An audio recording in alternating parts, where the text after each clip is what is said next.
Last week, Justin, the long-haired, two-time and swift-foot quasi-freak Canadian trader Mac Daddy Trudeau, was out at a baseball field or some football field or wherever, and he was responding to the recent groping allegations that took place a decade ago or a few decades ago before he was an MP. And basically what he said was, this long-haired Mac Daddy, this liar, what he said was that he remembers the day, he remembers the event, but he doesn't remember any unpleasantness that took place during or after the event. Now, that right there, my Canadian friends and my Canadian brothers and my sisters, if you are smart and if you go down to the comment section after this video and you click that link that I posted, courtesy of CBC, where they talk about it and where they show him talking and responding about these groping allegations, where he says he doesn't remember any unpleasantness that took place during or after the event. You watch that video, you'll know that that right there is a bull-faced lie. First of all, he's in some kid's baseball field. I don't know what the hell he's doing surrounded by kids. His parents should have run him out, run that tacky-head moron out away from those kids. This guy is a dangerous groper, sexual batterer, and I'm saying that about him. He should be nowhere near kids. Them parents should have run his tacky head behind out of that field on a rail. But second of all, he is a liar, and he is a stupid liar at that, because when these allegations took place, and I am advising everyone after this video is done to go down to the link that I have at the comment section. It is a CBC link. Watch the article. You can see that the CBC reporters, they are trying to protect him in a passive-aggressive way, trying to make the story go away as best they can. But I'm going to tell you right now, the Iran Nation is not going to get rid of this story. I'm telling you, as God is my witness, I'm going to keep on this story. They want us to forget about this story, but I'm going to make sure this story stays alive for as long as possible. I guarantee you, our Nation is going to whoop this Mac Daddy with this story and with the truth, because he is a batterer and he knows it. And God showed me. Now, God showed me, he said, when this accusation went into the local newspaper, he responded, quote, "I am sorry I caused any," well, I'm I'm paraphrasing, basically saying he is sorry that this happened, and if I had known you were a journalist, I wouldn't have been so direct. That is what the long-haired Canadian trader, swift-foot, two-timing Mac Daddy, Justin Trudeau said back then, and he's trying to Mac us now. That's why he's called a Mac Daddy. He is a Mac Daddy. He responded. He knew that this woman went into the newspaper and said that this Mac Daddy groped her, this sexual batterer groped her. She said that in the newspaper. He responded to it, apologizing, and now he's out there in that kid's baseball field saying he doesn't remember any unpleasantness. Folks, I'm telling you, the truth is that this Mac Daddy groped that woman. Because if he can lie about something as simple as that, he could have said something like, "I'm sorry that this happened. I go back to my former statement. I said if I had known." First of all, so you're saying if you had known she was a journalist, you wouldn't have been so direct. So what if she was a washerwoman? What if she was a prostitute? What if she was a homeless woman? You'd have groped her then? This man is a dirty, stinking, classist Mac Daddy. That's what he is. He is a long-haired, swift-foot, Canadian betraying, two-timing Mac Daddy from the pit of hell. He comes from the vagina of Satan's wife herself.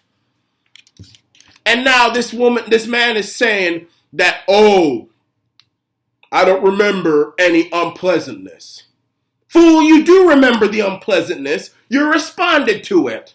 Now, I don't know about you, but if any woman accused me of groping her, I would never forget that day. Never. And it was on the newspapers, and everybody heard about it, and I had to respond about it, and I said that if I didn't think you were a journalist, I wouldn't have been so direct. And I responded, I'll never forget that. So don't come up here and tell me, oh, well, it happened many decades ago. He probably forgot. I don't care how long. This man is young. You don't got Alzheimer's. He's not Ronald Reagan with Alzheimer's. He's young. He has a clear mind. And he would remember, even someone with Alzheimer's would remember something as disturbing and as hurtful as that. Anybody would remember that. So don't come here with your fool self saying you don't remember. Now, you Canadians out there, you all Canadians, this is why I say, Canadians don't have any honor. Canadians have no honor. Yesterday was Canada Day. I consider that one of the most melancholy days in the calendar in recent days. Because Canada Day, 151 years old, this country, which was built by great people, honorable people, strong people, built the Canada National Railway, built the Trans-Canada Highway, built the 401, built all sorts of great cities and great societies, built a great nation virtually with their bare hands in Prince Rupert Land, New France, the BNA, and we took this country, which Britain gave us and which God gave us, and we developed it and made it into one of the greatest nations on earth. Now is a country without honor. And 151 years of just everything that this country has created is going down the drain. That's why I said Canada Day is a melancholy day on the calendar. We're celebrating past victories. We don't have no victories now. We have nothing to celebrate now. I can say that. And I say that truth. I'm a patriot. I can say that. I'm a Canadian. I can say that. I can say that. You just get mad about that. We got nothing to celebrate. If we have a country, never mind the fact that this long-haired Mac Daddy gives billions of our dollars, tax dollars to other countries. Meanwhile, natives are living with poisonous water, barefoot. We got Canadians going to food banks, nurses going to food banks. We have Canadians who work hard going to food banks, but we give billions of dollars to other countries. We just recently heard that the government may have to sacrifice some community centers and social programs to help migrants who cross the border illegally. I don't call them migrants. I call them illegal aliens. I mean, we're going to actually sacrifice community centers and social programs that help our most vulnerable citizens. I can put the link up. I'm actually going to put it up. And we're going to sacrifice that for illegal aliens? Never mind all that. We got a prime minister who gropes a woman, sexual batterer, gropes a woman, gropes her. I mean, y'all go on about Donald Trump.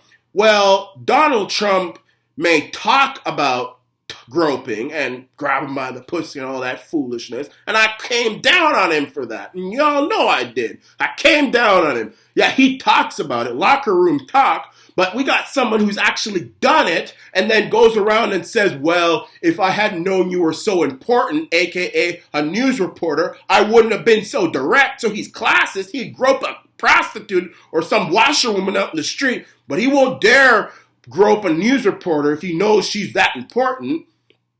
And then now turns around a couple decades later and says, I don't remember any unpleasantness, a bold-faced lie, and you got Canadians pretending like it's no big deal. You got no honor, Canada. You got no honor. If you had honor, you would remove this Mac Daddy at the sound of a bird, at the sound of the 12 o'clock hour. He'd be rolling around on Redo Canal. He'd have nowhere to run. We'd have sent him to the woodshed and we'd give him a good whooping. That's what we'd have done if we had honor.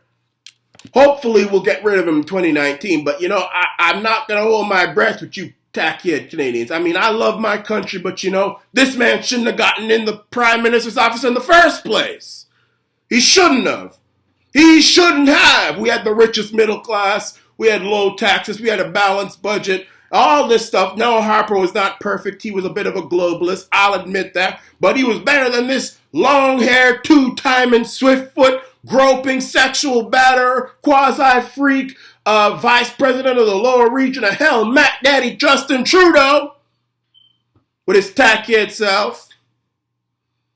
So, long story short, Justin Long and Matt Daddy Trudeau is lying to Canadians by saying that he doesn't remember any unpleasantness, because there was unpleasantness and he knows there was unpleasantness. Even if he didn't do it, which I think he did. He looks like the kind of person who would just have his way with anything. He looks entitled, yes. He looks like he gets what he wants. He'll just do it unless you're important. Then he won't try and touch you. He wouldn't dare touch anyone or abuse anyone who's important. But if you ain't important, he'll have his way with you. But even if he didn't do it, he's still lying. He said in the newspaper, in fact, he actually somewhat admitted to groping her. He said, and this is his words, "If I hadn't known you were a news reporter, I wouldn't have been so direct." And now he's saying he doesn't remember any bad publicity or any bad things happening? This man is a liar. He's a Mac Daddy. And I am the Arana Nation. I'm going to keep on this story. I'm going to tell you something. While all these media people are trying to stick up for this long-haired Mac Daddy and prop him up and protect him and coddle him and all this sort of nonsense and foolishness, and I'm not just talking about the mainstream media, I'm talking about even some conservatives who are too damn distracted talking about, they can talk all day and night about how bad Muslims are and how bad Islam is and I hate Islam, and these men that go their own way, cut women, losers who talk about how much they hate women and feminism. I'm going to keep on this important story. This is important, too important to go to sleep and to be laid to rest. The CBC doesn't want anyone talking about this. They want this thing to be swept under the rug. The Arana Nation is not going to sweep this under the rug. I'm telling you, I'm going to keep on this story. I'm going to keep on. I'm going to be the Mac Daddy's worst nightmare. You watch me. This story is going to stay wide awake. This story is going to be an insomniac. It's going to be wide awake, morning, noon, and night. The Arana Nation is going to cover it. This is the Arana Nation. Make sure to buy yourself an Arana Nation t-shirt by going down to the comments section. There's a pinned link where you can hit that link and get your own Arana Nation t-shirt.